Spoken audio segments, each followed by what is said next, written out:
Hey there, folks. Jeremy from the Seeds of Liberty podcast here again with another installment of Abolitionist Abstractions.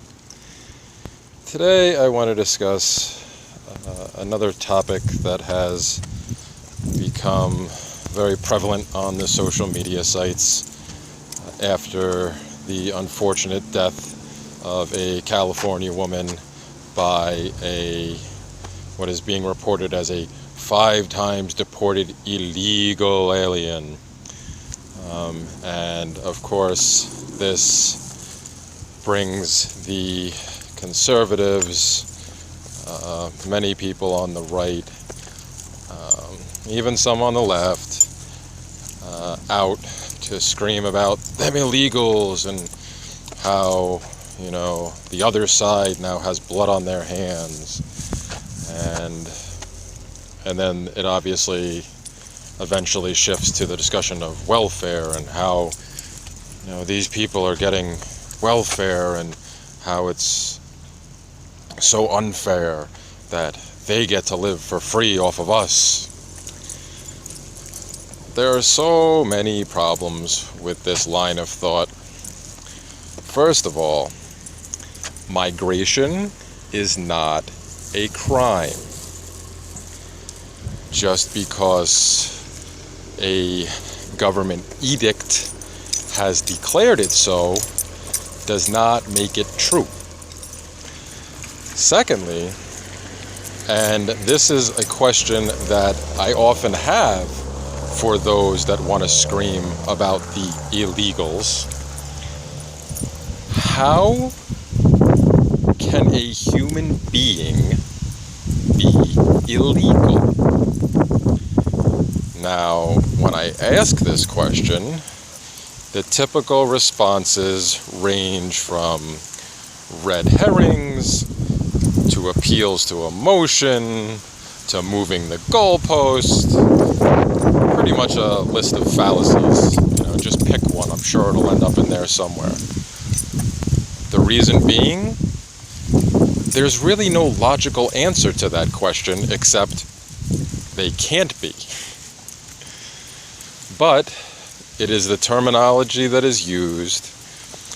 And I actually have a decent amount of experience in this because at the beginning of my journey to anarchism and voluntaryism, I was a constitutional libertarian, which I now realize is a very contradictory term, because if you are a small L libertarian, you believe in the non-aggression principle, and the Constitution does not fit well with that, since it does create and codify a ruling class.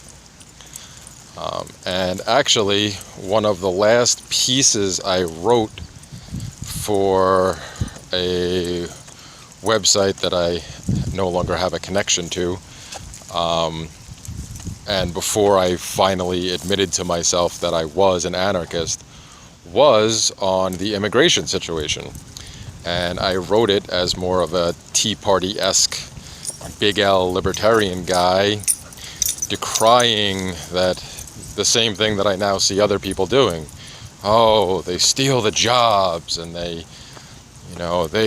they're here and they commit these crimes. And well, looking back on it, it's probably one of the things I'm more ashamed of writing.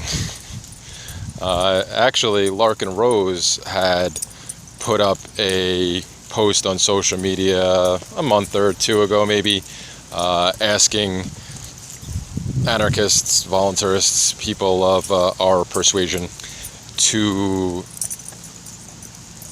list a quote of theirs that they had said during their time as a statist, basically to see how ridiculous it now sounds and to see who would be honest about putting that stuff forth. And I actually pulled a quote from this article. That was my submission for his little questionnaire he put out there in the ether.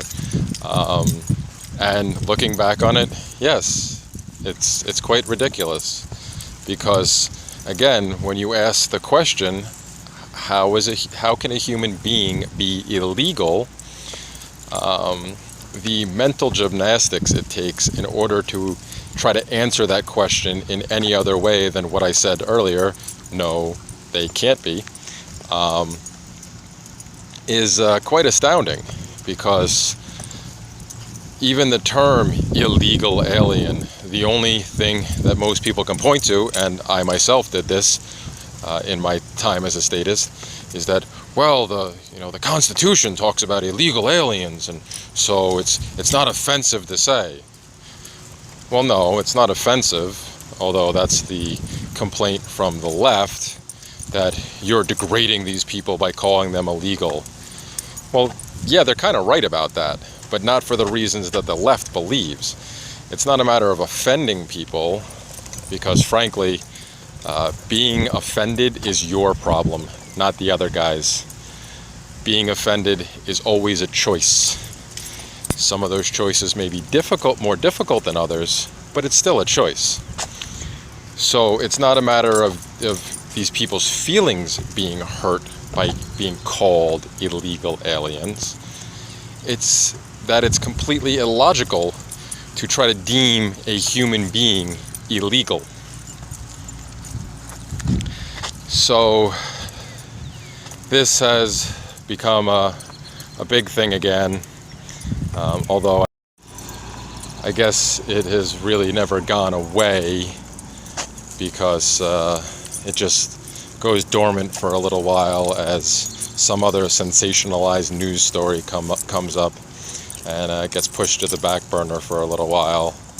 And again, in my time as a statist, and even as I was writing articles on this topic, you could see the ebb and flow, where it would become a big issue for the majority, usually surrounding one of these instances where somebody's life is unfortunately taken, or at the very least destroyed, by someone who is here without the proper paperwork, and then the conservatives and the like get all up in arms and start screaming about how, this is the fault of the left, and these people wouldn't be here if it wasn't for them. Well, let's take a look at reality for a second. Now, I don't know the exact details of the case, but let's assume, for the purposes of this conversation, that it is true that the individual who is accused of this murder of this poor innocent woman had been deported 5 times. Okay. He broke some arbitrary law by crossing some imaginary line on a map without the proper permission from the ruling class that lays claim to the patch of land that he crossed into. Again, migration's not an actual crime. The fact that he allegedly murdered somebody is completely separate from that, because what does it matter where he came from if he actually committed the murder? If he committed the murder, he's a murderer. Doesn't matter where he came from. Doesn't matter how he got here. Doesn't matter if he broke any other ridiculous edicts along the way. If he's guilty, he's still a murderer.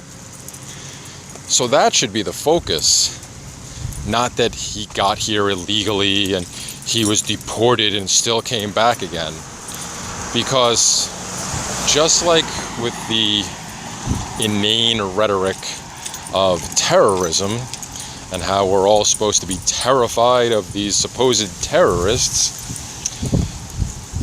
you are much more likely to be maimed or killed by an agent of the state than you ever are by a so-called illegal alien. But this fact goes right over the head of most of those on the right who only want to focus on these lawbreakers who have broken this sacred law.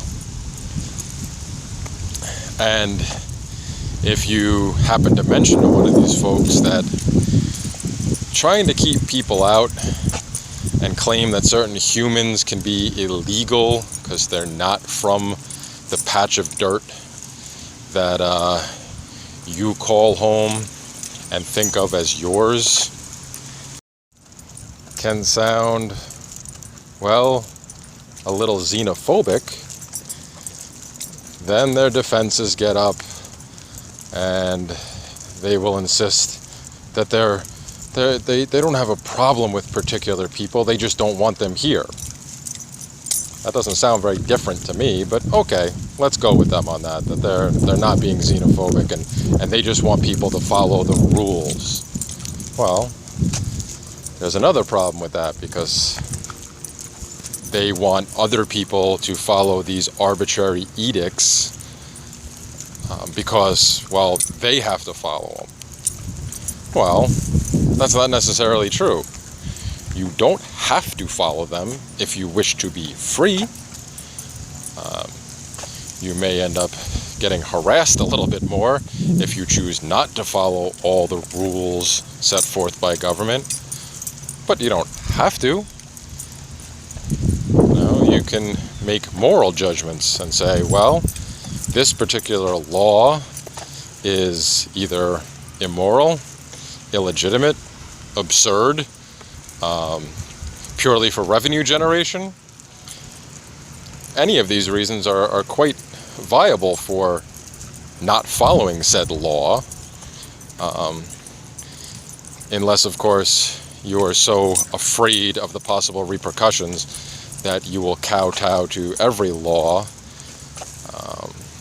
which I can understand to some extent. You don't want the trouble, but that doesn't get people any closer to freedom by bowing to the ruling class.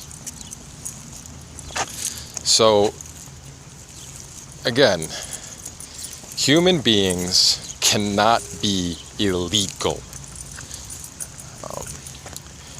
Certain human beings can be deemed illegal by the arbitrary edicts of a ruling class, but again, that doesn't make it so.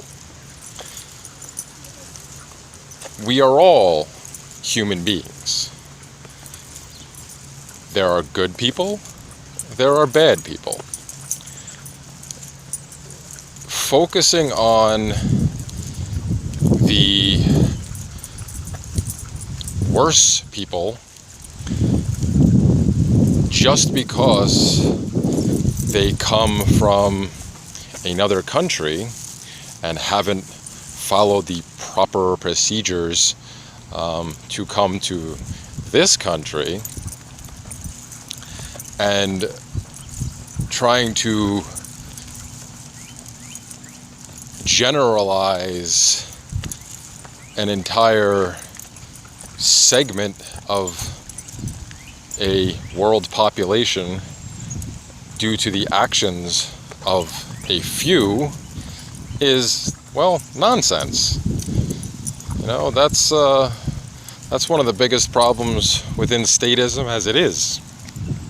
Generalizations are used by people on all sides of the spectrum, and the worst among those groups become the focus for their opponents, and the ignorant masses cling on to these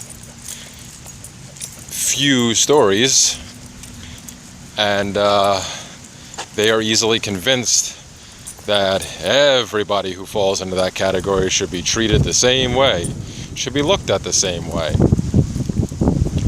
But when the tables are turned, these same folks will claim that, oh, well, that's horrible. I don't think that way, the way that that person thinks, so how could you put me in the same category? Another case of blind hypocrisy by the statists, because it's only an effective tool when it's in their hands. but put it in who they see as their opponent's hands, and oh no, that's out of line, that's uncalled for. Silly statists. And that, by the way, is not me making a generalization, only because, at least as far as I see it, there's only two ways you can go in that game. You're either a statist, which means you believe in some form of government that affects either social or economic interests within the patch of dirt that they lay claim to, or you're an anarchist. You either believe a ruler is necessary in some capacity, or you don't. Just the way it is. Pretty cut and dry. Really hard to have middle ground there.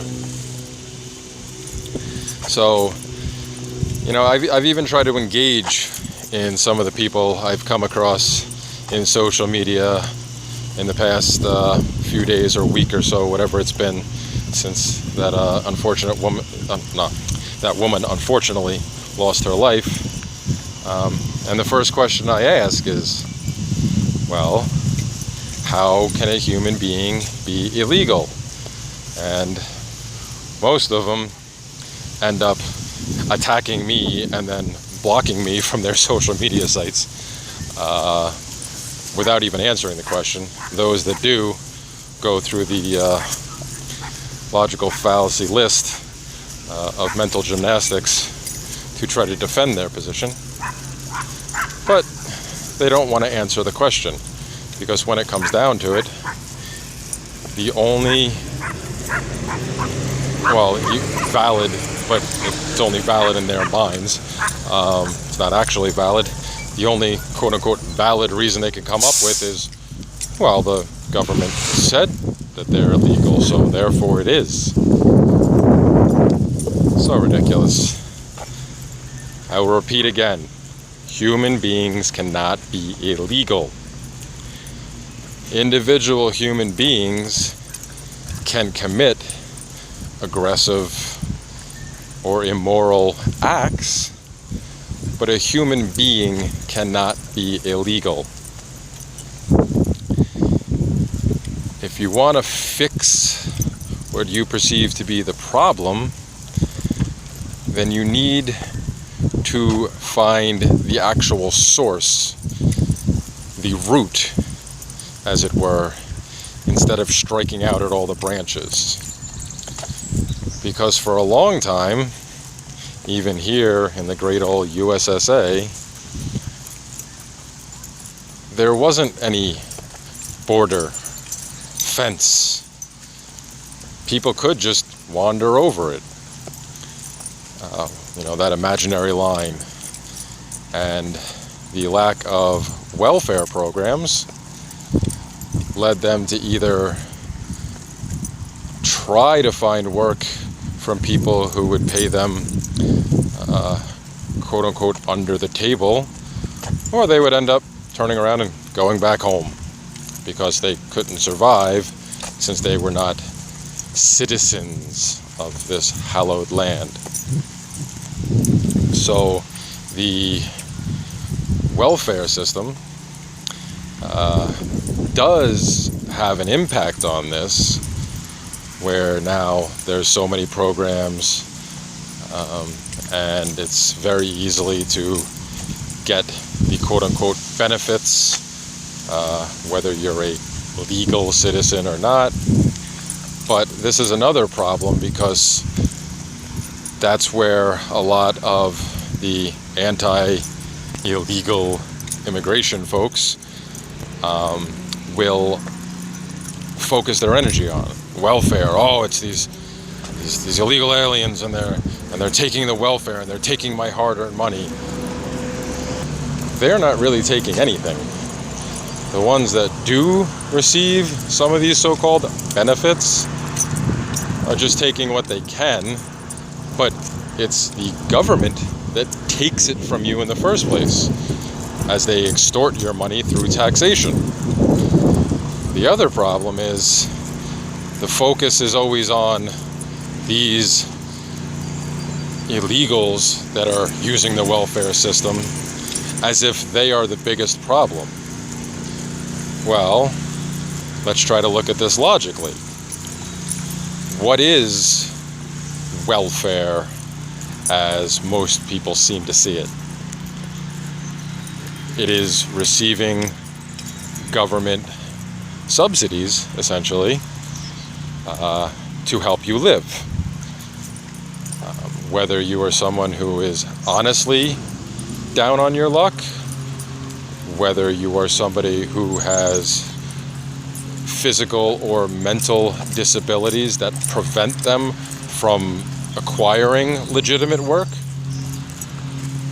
or whether it's someone who, in the words of most law-abiding citizens, is gaming the system. Okay, there's quite a number of each group out there, I'm sure. But if the standard for welfare is people having subsidies come from the government in order to improve their life, then why is the focus not on agents of the government? Because if that is the standard, subsidizing of your life at the expense of others, that fits just about every agent of the government to a T. And I do mean just about every, if not all. And I leave the caveat of possibly not all, because I'm sure there are some agents of the government who still have to supplement their income by other means that do not come from government subsidies. But on the whole, if you work for the government in any capacity, if you receive a paycheck that comes via the extortion known as taxation, if you then end up receiving a pension that is paid from the same trough, then you are essentially collecting welfare, because you are living at the expense of everybody else. And even the money that is taken from you for the extortion known as taxation still comes from those same funds. That actually means other people are actually paying your taxes. But most people who erroneously believe that government is necessary don't want to examine this. It's much easier to demonize and dehumanize these other individuals who wish to escape the horrors of their own government by coming to what they falsely believe is the freest place on earth. It's much easier to attack them than to look in the mirror and see that, well, if you're going to be crying about welfare, it might be a good idea to direct your anger and your frustration at the larger target. You know, you see things like what happens in Chicago, what is happening in Chicago, rather, what did happen in Detroit. All these government pensions that were promised to people because the voting population remains pretty ignorant to the fact that politicians of all stripes will promise things and write bills for things that they know will never affect them because it gets kicked down the line. all these pension deals that are, again, coming at the expense of the actual productive people, will eventually bankrupt any city, county, or state, because it's unsustainable. But most people don't want to think like that, because, well, thinking like that eventually leads you down the path to anarchism. And that's scary for a lot of people, because, well, they've been told it's scary, so they don't have to know anymore. So when it comes to the illegal alien situation, those that are collecting so-called welfare,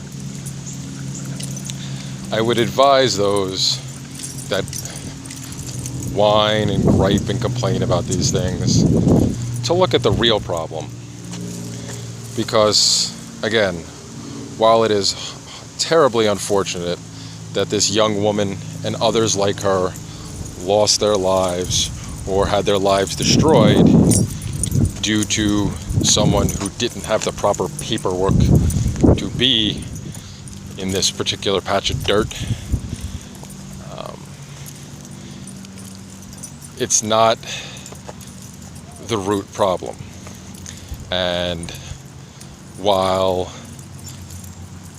certain bad actors being kept out may have prevented certain deaths and violations of one's own property, themselves,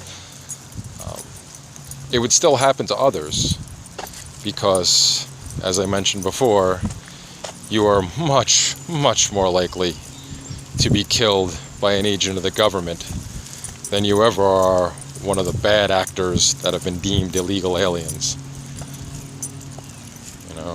And when it comes to welfare, yes, I absolutely agree that certain people will take advantage of that system. And I will agree with the conservatives and the Tea Partiers and the Libertarian Party members who want to get rid of the welfare system as it stands altogether. I will agree with that. That's, it does promote laziness. Not in everybody, because there are quite a number of people that really just need that temporary helping hand, and they will use the help they get to help pick themselves up and become productive again. In fact, I think the overwhelming majority of people that are on welfare of any sort eventually either start that way or will get to that point. And so it can have its benefits, but the system as a whole creates dependency. Coupled with the constant inflation tax of the devaluation of the funny money that most people hold in their pockets, coupled also with the ridiculous regulations, the regulatory state and all that stuff that continues to make everything else more expensive. Once you find yourself in that position of needing a little help, and then you get some help, but then you come to a point where if you give up the help altogether and take a job that pays you less than you would have received from the help, well, you end up in an even worse spot. And then that's how the vicious cycle starts. And a lot of people will refuse to improve their situation in theory, because in practice it'll actually make them worse off. But again, these people aren't the real problem.